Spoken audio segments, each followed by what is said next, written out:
मैं हूं सुशांत और आज हम गोपालगंज शहर में मौजूद हैं। और गोपालगंज शहर क्षेत्रफल की दृष्टि से बहुत ही छोटा है, लेकिन यहाँ का विशेष तौर पर बहुत सारे ऐसे सुझाव हमको रेगुलरली मिलते आ रहे हैं जिनके साथ हम सपनों का विहार कर सकें।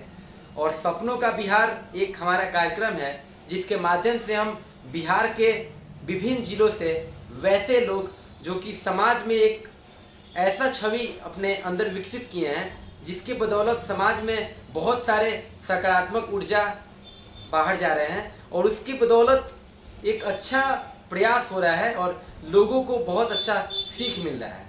और कहीं ना कहीं फ्लाइंग सुशांत चैनल अक्सर उन लोगों को सामने लाता है जो कि समाज में कुछ हटकर काम करें, वो चाहे किसी भी क्षेत्र में हो, लेकिन निस्वार्थ भाव से निश्चल कुछ विशेष करें।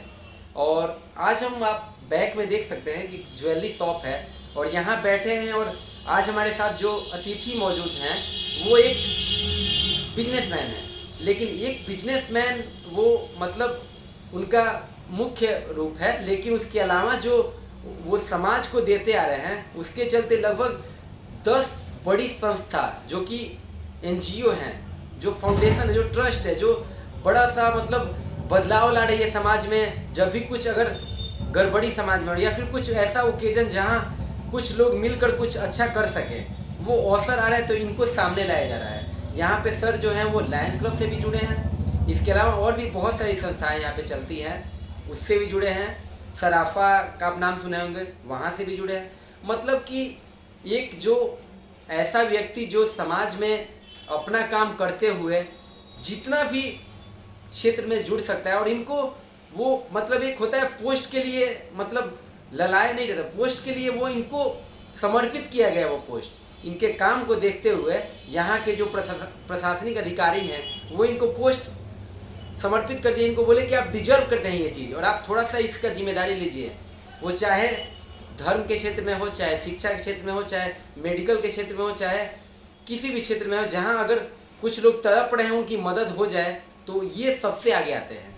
और आज हम सिवान से चलकर यहाँ गोपालगंज में आए, इसका मुख्य कारण है कि एक बहुत बड़े समाज सेवी से आज मिलने वाले हैं और ये काफ़ी अच्छा रहने वाला है, क्योंकि एक जब हमसे लगभग 2 गुना से ज़्यादा एज की अगर हमारे साथ गार्जियन बैठते हैं हमारे मुख्य अतिथि बनकर, तो बहुत अच्छा लगता है उनसे कुछ वो समुंदर में से कुछ पानी निकाल लेना हमारे दर्शकों के लिए।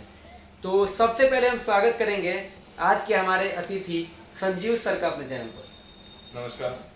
खासकर आपके चैनल के द्वारा हमको मिलने का मौका मिला, आपके चैनल के द्वारा, इसके लिए आपके चैनल को बहुत बहुत धन्यवाद। और जहाँ तक गोपालगंज की पृष्ठभूमि है तो मीडिया के द्वारा इसका एक पहलू जो दिखाया जाता है बार बार कि क्राइम बहुत है, घटनाएं बहुत होती हैं, लूट बहुत होता है, ये एक पहलू दिखाने से गोपालगंज का इमेज खराब होता है जी। ये क्राइम तो दुनिया के हर कोने में, सही बात, अच्छी चीजें भी हैं इस गोपालगंज में। थावे माँ भवानी का सिद्ध स्थल है, उस मंदिर को ही बनाने में जब पहली बार यहाँ जब शुरू हुआ था उस मंदिर का पूर्ण निर्माण, और श्रीनिवासन साहब यहाँ के DM हुआ करते थे, तो 11 आदमी की कमेटी बनी थी, उसमें एक मैं भी था। और हम लोग जब पहली बार चंदा काटने निकले थे मंदिर के लिए तो अच्छा रिस्पॉन्स नहीं मिला था, लेकिन हम लोगों ने आपस में बैठ के तय किया कि कुछ टोकन मनी हम लोग अपने पास से दें और उसके बाद इस मंदिर का निर्माण में आगे बढ़ा जाए। एक भूमि पूजन का तिथि निर्धारित हुई और हम लोगों ने अपने पास से उस समय 11,000 रुपया, और हमारे एक धुरिंदर पांडे सदस्य हुआ करते थे, उन्होंने 51,000, और हमारे सुनील सिंह जो पूर्व MLC हैं, उस समय MLC नहीं थे, उसके बाद वो MLC भी जीते और अब तो प्रूव हो चुके हैं, उन्होंने भी 51,000 रुपये दिया और उस भूमि पूजन का डेट निर्धारित हुआ और पूजा शुरू हुई निर्माण। तो ऐसा हुआ कि within a week 20 lakh रुपया कहाँ से आया उस फंड में हम लोग किसी को पता नहीं चला, देने वाला कुछ नहीं बताया, सिर्फ लोग को ये विश्वास हो गया कि मंदिर अब बनेगा।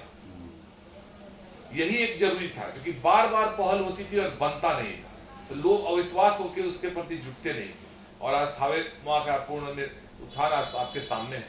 इसी तरह शिव मंदिर भी है, हमारे जनता गोपालगंज के इतिहास से वो मंदिर जुड़ा हुआ, उसके निर्माण में भी हम लोग जुड़े थे, तो वो भी मंदिर एक अच्छे रूप में सामने आया। अब आप सोच रहे होंगे हम धार्मिक बात कर रहे हैं, ऐसी बात नहीं है।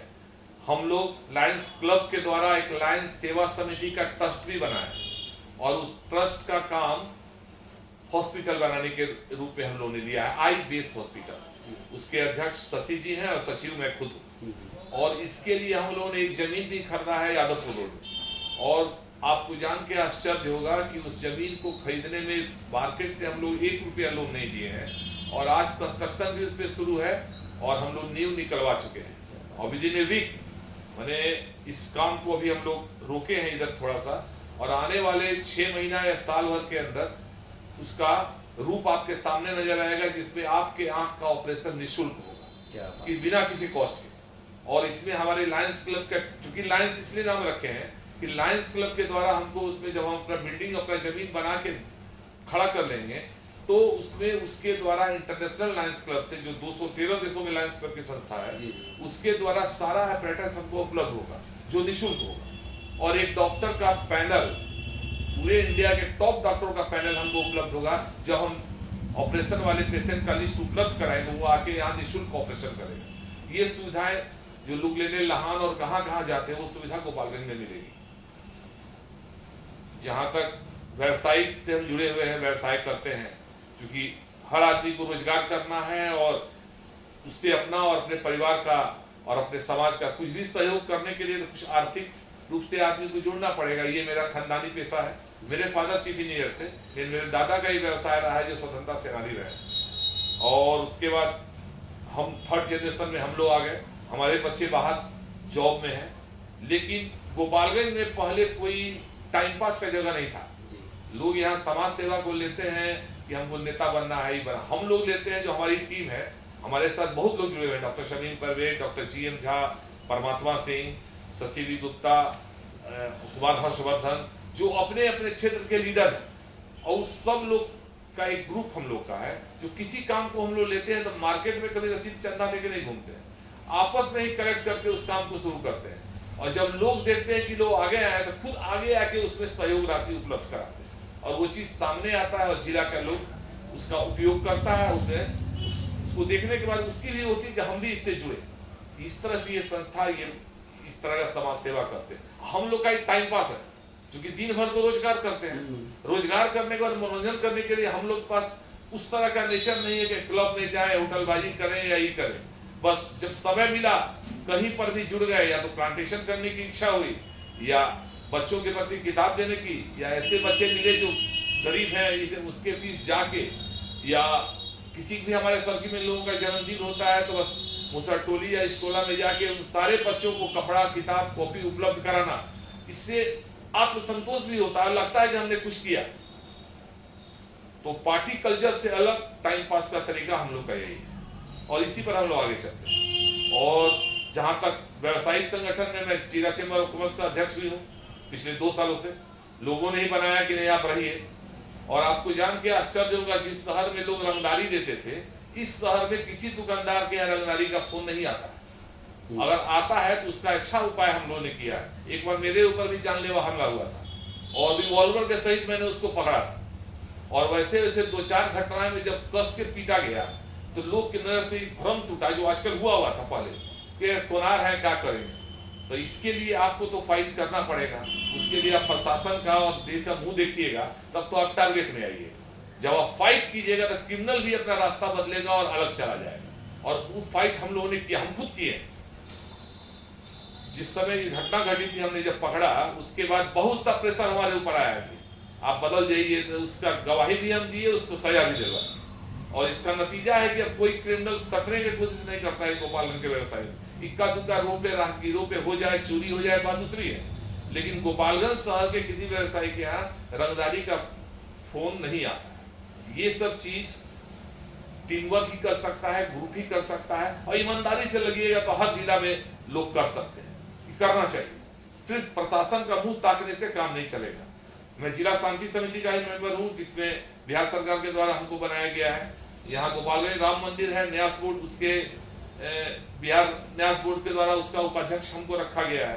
तो रखने के पीछे ये नहीं है कि पिंकी जी आएंगे तो ही काम होगा। अगर हम लोग ऐसे लोग जुड़ते हैं तो बाकी लोगों को विश्वास पैदा होता है कि नहीं अब ये काम होगा। इसीलिए प्रशासन भी चाहता है कि लोग को आगे करके, क्योंकि कुछ साल पहले यहाँ पे एक बार दुर्गा पूजा के समय कुछ झड़प हो गई थी आपस में, और उस समय ही बिहार सरकार के द्वारा ही बनाया गया, और उसमें पूरे जिला के व्यवसायी में इकलौता मेरा एक नाम है, बाकी सारे पॉलिटिकल पार्टी हैं, सारा प्रशासन है। और इसके लिए मुझे डीएम के द्वारा प्रशंसी पत्र भी मिली हुई है सराहनीय कार्यों के लिए, लेकिन वो एक अलग चीज है। बस आप व्यवसाय करते हो, जिस शहर में रहते हो रहिए, सब काम कीजिए, लेकिन थोड़ा सा समय निकाल के समाज को भी दीजिए, वही आपका अपना है। और इसके लिए आप बॉम्बे, दिल्ली, कलकत्ता जाके जो टाइम पास करते हैं, टाइम पास अगर इसमें कीजिएगा और उस कैपिटल को जो आप वहां खर्चा करते उसका थोड़ा सा अंश यहाँ कीजिएगा, तो बहुत कुछ आपको मिलेगा। लोग आपके नजदीक आएंगे और वो जो प्यार मिलेगा वो प्यार कई गुना रुपये से, पैसे से अधिक है। धन्यवाद आपको और आपके चैनल को। ये बहुत बड़ा सर बात आपने बोला है, और कहीं ना कहीं ये जो 40 साल के बिजनेसमैन का ये बात नहीं है, ये हमको लगता है कि 50 साल से ज़्यादा एक समाजसेवी का ये बात है। क्योंकि एक बिजनेसमैन अगर लगभग 40 साल से बिजनेस कर रहे हैं, सोनार अगर वो ज्वेलरी का शॉप है, तो लगभग लोगों से जब हम मिलते हैं तो कहीं ना कहीं वो समाज सेवा और समाज की बातों पर तो हम उनको फोकस करना चाहते हैं, लेकिन वो ओवरऑल आ जाते हैं अपने बिजनेस का प्रचार करने। लेकिन आपसे हमको ये सबसे बड़ा चीज़ मिला कि आपने जो समाज में अभी तक होते आ रहा है, आपने शुरू किया यहाँ पर कि गोपालगंज को बदनाम किस किस चीज़ों के लिए किया जाता है, लेकिन मुख्य रूप से गोपालगंज क्या है वो आपने बताया, और ये आपने बताया, ये उसका कारण बना है कि हम आज यहाँ अवेलेबल हैं। क्योंकि हम हर एक शहर, बिहार के हर एक जिलों से हम अच्छाई खोज रहे हैं कि देखिए कितना भी यहाँ 5 रुपये 10 रुपये और छोटा मोटा आप जो न्यूज़ चैनल वाले, सबसे हम निवेदन करें कि जो भी आप दिखा देते हैं कि यहाँ गोपालगंज एकदम घटिया है, इतना गंदगियाँ फैले हुए हर एक मामले में, कभी आप बारीकी से इस शहर को जानिए, या फिर ऐसे पूरे देश के जो शहर है उसको बारीकी से जानिए, जो केवल आप गंदगी के लिए और केवल कचरा के लिए उसको उस शहर को बदनाम कर दिए हैं, उसका जीता जागता यहाँ उदाहरण सर ने दिया है। और अलग अलग पहलू, केवल धार्मिक बातें नहीं हुई है, यहाँ हर एक तरह की बातें हुई है, क्योंकि ये अनुभव बोलता है। ये 2-4 साल 5 साल काम करने वाले लोग ऐसा नहीं बोलेंगे, जिनको स्वार्थ होगा समाज से ना, वो ये सब बात नहीं बोलेंगे। तो ये सर बहुत अच्छा सफर रहा। एक बस छोटा सा मैसेज चाहेंगे कि हमारे चैनल के माध्यम से पूरे देशवासियों के लिए एक मैसेज दीजिए, जो नए युवा वर्ग है जो समाज सेवा करना चाहते हैं, उनके लिए एक मैसेज दीजिए। बस इतना ही कहना चाहेंगे कि आप लोग जहां भी रहिए जी, थोड़ा सा उस जगह बारे में सोचिए जहां से आप जुड़े हुए हैं। जी, और ये जुड़ाव हर आदमी, चाहे वो विदेश रहे, परदेश रहे, बिहार में रहे या बिहार से बाहर रहे, लेकिन जहां से आप जुड़े हैं वहां पर थोड़ा सा भी वक्त आप देते हैं तो आने वाला कल सुनहरा होगा, बिहार का भी और बिहार वासियों का भी। धन्यवाद, बहुत बहुत धन्यवाद सर, और आपका दिन शुभ हो, और आप ऐसे ही काम करते रहिए, हम लोग को सेवा का मौका दीजिए। नमस्कार।